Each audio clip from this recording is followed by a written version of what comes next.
Hello students, आज हम एक छोटा सा डिस्कशन करेंगे जो बहुत ही इंपॉर्टेंट है, ख़ास तौर से केमिस्ट्री में मोल कॉन्सेप्ट की पढ़ाई के लिए। एक बहुत ही कॉमन क्वेरी, इनोसेंट डाउट बच्चों का कि मास नंबर क्या होता है।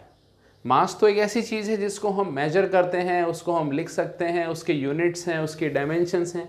इसमें नंबर क्या है, मास को क्या गिन रहे हैं? और दूसरा, फिर मास नंबर के साथ एटॉमिक मास का क्या कनेक्शन हो गया।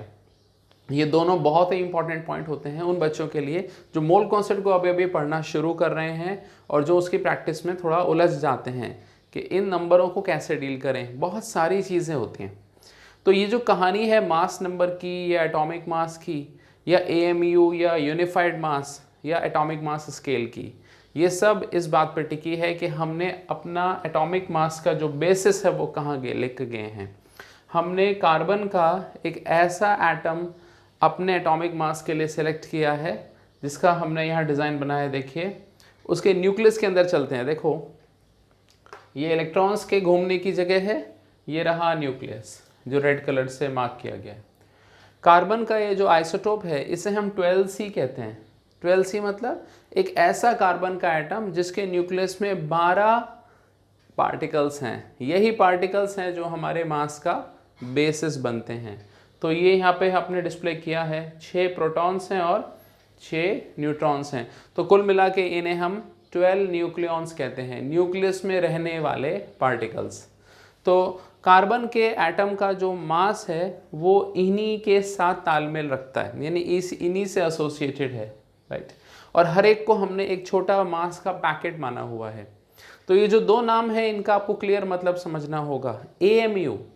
एएमयू एक नाम बनाया गया यूनिट के लिए, एटॉमिक मास की यूनिट, यानी सबसे छोटा मास जिसके नीचे हम नहीं जाते केमिस्ट्री के अंदर कैलकुलेशन में।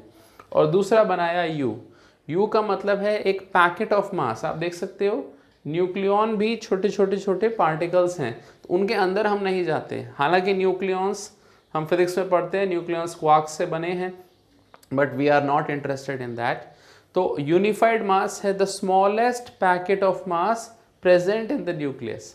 तो एएमयू ही यू है और यू ही एएमयू है। अब कार्बन में ये 12 न्यूक्लियॉन्स हैं, सबके मास को हमने 1 AMU या 1 U मान लिया। So if you add all of them तो you will get 12 AMU mass of carbon. यानी साइंस ने क्या किया, कार्बन के C12 एटम को 12 AMU के बराबर ट्रीट कर लिया। एक बात और गौर करनी चाहिए, इलेक्ट्रॉन्स में भी मास होता है लेकिन AMU के मुकाबले बहुत कम। आप देखो, करीब करीब 2000 गुना कम है। वैसे अगर 1 AMU में रफ रेशियो लें तो इलेक्ट्रॉन का मास करीब 1/2000 AMU के अराउंड आता है, फिर राउंड दैट ऑफ। तो इलेक्ट्रॉन के मास को हम डेफिनेटली जानते हैं, बट वो इतना कम है कि वो हमारी केमिकल कैलकुलेशन में बिल्कुल भी रोल प्ले नहीं करेगा। यानी बहुत इंपॉर्टेंट पॉइंट हो गया, एटम का मास उसके आयन के मास के बराबर है। जैसे सोडियम एटम का मास 23 AMU है, तो सोडियम कैटायन का मास भी 23 AMU ही लेते हैं, क्योंकि इलेक्ट्रॉन के आने और इलेक्ट्रॉन के जाने से मास में जो फ़र्क आया होगा उसको हम बहुत ही नेग्लिजिबल मान लेते हैं। तो let's now come to that.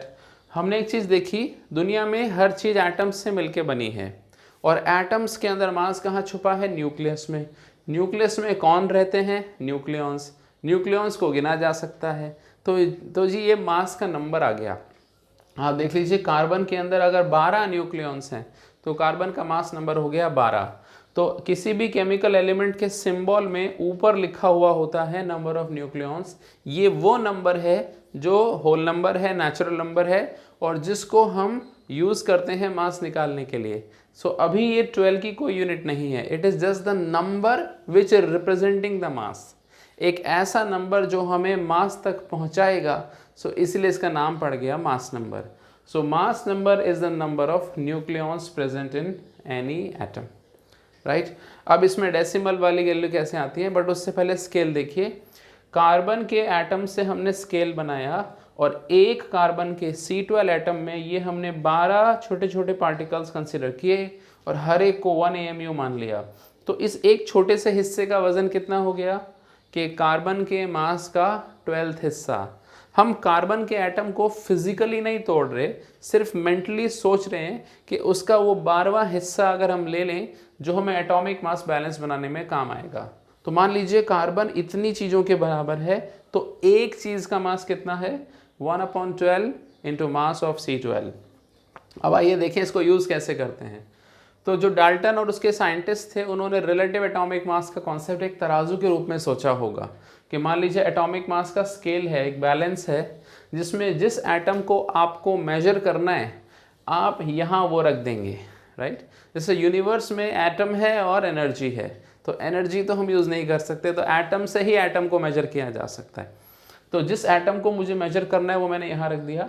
अब मैं ये देखूँगा कि यहाँ पर ये छोटे छोटे AMU कितनी बार आएंगे, तो उस नंबर को एक नाम मिल गया मास नंबर। यानी जब आपने यहाँ कोई एटम रखा और उसको बराबर करने के लिए आपने यहाँ AMU ये वाले AMU कितनी बार रखे, तो A बार रखे। वो इसलिए रखे कि इसमें A न्यूक्लियॉन्स थे, तो mass number becomes A and A is the number of nucleons. और हम ये जानते हैं ये भी एक नेचुरल नंबर है और ये भी एक नेचुरल नंबर है, तो एटॉमिक नंबर, न्यूट्रॉन नंबर, इनको ऐड करके भी मिला मास नंबर। तो जी मास का नंबर एक ऐसा नंबर है जो हमें मास तक पहुंचाएगा। वो अभी मास के बराबर नहीं है, वो मास तक पहुंचाएगा, it is a starting, right. अब प्रॉब्लम डेसिमल्स की कहाँ आती है बच्चों? डेसिमल्स की प्रॉब्लम कई बार न्यूक्लियस की स्टेबिलिटी की वजह से आती है, बट अभी हम उन इश्यूज़ में नहीं जाएंगे। हम डेसिमल की उन वैल्यूज़ में जाएंगे जो ज़्यादा सिग्निफिकेंट हैं, यानी एटम के एटॉमिक मास में जो डेसिमल फ्रैक्शनल वैल्यूज़ आती हैं उनका जो मेन रीज़न है वो ये है। आप ये पाएंगे दुनिया में एक एलिमेंट के अंदर एक तरह के एटम्स नहीं होते, कुछ भारी होते हैं, कुछ हल्के होते हैं। हालांकि सब में ये चीज़ फिक्स होती है और ये चीज़ वेरिएबल होती है। एटम की जो आइडेंटिटी है वो Z में छुपी है कि एटम कौन है, किस एलिमेंट का है, ये Z में छुपा है। और N है न्यूट्रॉन नंबर, उसमें थोड़ा फ़र्क रहता है। जैसे सोडियम की बात करें, सोडियम का एक एटम है जिसमें 11 प्रोटॉन्स हैं और उसके अंदर टोटल न्यूक्लियॉन्स 23 हैं। सोडियम का एक ऐसा आइसोटोप भी हो सकता है जिसमें न्यूक्लियॉन्स की वैल्यू 23 से अलग हो। जैसे आयरन की बात करें, आयरन में एटॉमिक नंबर 26 है और मास नंबर 56 हम यूज़ करते हैं, बट ऐसा आयरन का आइसोटोप भी है जिसमें 55 भी हो सकता है।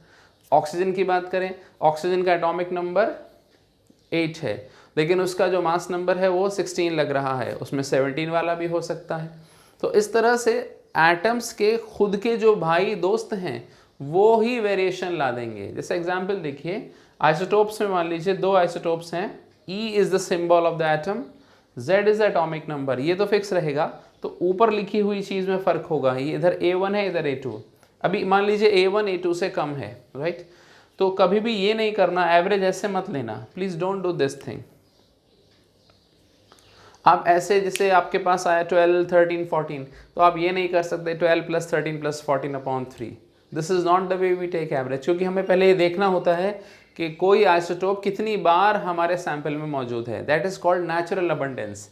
यानी हम एक चीज़ इमेजिन करेंगे माइंड में कि हम नेचर में से कुछ एटम्स उठाएंगे और देखेंगे उसमें आइसोटोप्स की गिनती कितनी है, तो जो आइसोटोप सबसे ज़्यादा पाया जाएगा वही सबसे ज़्यादा एटॉमिक मास को डिटरमाइन करेगा। जैसे इसको हम टेबुलर फॉर्म में रिप्रेजेंट करते हैं। अगर आइसोटोप A1 एटॉमिक मास का, मास नंबर का X1% है और दूसरा आइसोटोप A2 एटॉमिक मास का है, ये मास नंबर का, वो X2% है, ये दोनों मिला के 100 हो जाएगा। तो हमें एवरेज ऐसे लेना है, total mass coming from A1 isotope, तो A1 + A1 + A1 कितनी बार करना है, X1 बार। तो A1 + A1 up to X1 times is A1 × X1। इस तरह से A2 + A2 + A2 up to X2 times is this, and then you would get the total atomic mass number divided by 100. So this is the average atomic mass या average mass number, और ये हमेशा A2 से और A1 से बीच में रहेगा। तो आप देख सकते हैं अगर A1 एक होल नंबर या नेचुरल नंबर है और A2 भी एक होल नंबर या नेचुरल नंबर है, तो ये कोई गारंटी नहीं है कि A बार यानी एवरेज भी एक नेचुरल नंबर, होल नंबर होगा। ये सारी गणित में छुपा है कि इसका परसेंटेज अबंडेंस कितना है। So this may be A fractional part, ये बात ध्यान रखिएगा। राइट। अब बहुत ही क्लासिक एग्जाम्पल हम लेंगे, बट उससे पहले मैं आपको एक कॉमन तरीका बता दूं, एवरेज लेने का आसान तरीका। अगर आप इस कैलकुलेशन से बचना चाहते हो तो एक काम कीजिए, ध्यान से देखिए, ये A1 है और ये A2 है। मैंने अभी क्या किया, A2 को A1 से ज़्यादा माना, यानी A2 के अंदर A1 मौजूद है, right. I repeat, A1 is small number, A2 is a large number.